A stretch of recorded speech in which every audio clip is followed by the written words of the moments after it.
സ്വഭാവത്തിൽ കുട്ടി മാറും. വളർച്ചയുടെ ഘട്ടത്തിൽ സാധാരണ മനുഷ്യൻ വലിയ വലിയ പ്രശ്നങ്ങളെയൊക്കെ അഭിമുഖീകരിക്കാനുള്ള കഴിവില്ലാത്തവരായി മാറും.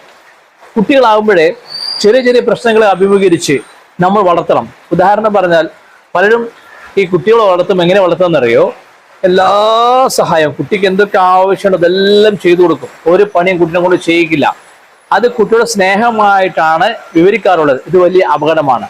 എന്നതുപോലെ തന്നെ കുട്ടിയെ കൊണ്ട് എന്തെല്ലാം ചെയ്യിക്കാൻ പറ്റുമോ അതെല്ലാം ചെയ്യിച്ച്, എന്തെല്ലാം സഹായം ചെയ്യുക അതൊക്കെ ചെയ്യിപ്പിച്ച്, എന്തെല്ലാം ജോലി അതൊക്കെ ചെയ്യിപ്പിച്ച്, അങ്ങനെ കളിയിലും ചിരിയിലും ജോലിയിലും അതുപോലെ ജീവിതത്തിലെ ഉത്തരവാദിത്തങ്ങളിലും എന്തെല്ലാമാണോ ചെയ്യുന്നത് ആ രീതിയിൽ ചെയ്യിപ്പിച്ച് കുട്ടിയെ നമ്മൾ പരിശീലിപ്പിച്ച് കൊണ്ടുവരുന്ന കൂട്ടത്തിൽ കുട്ടികളുടെ ജീവിതത്തിൽ ഉണ്ടാകുന്ന ഇത്തരം വീഴ്ചകളെയും അതിനെയും എങ്ങനെ അഭിമുഖീകരിക്കണമെന്ന് പഠിപ്പിക്കുകയാണ് വേണ്ടത്.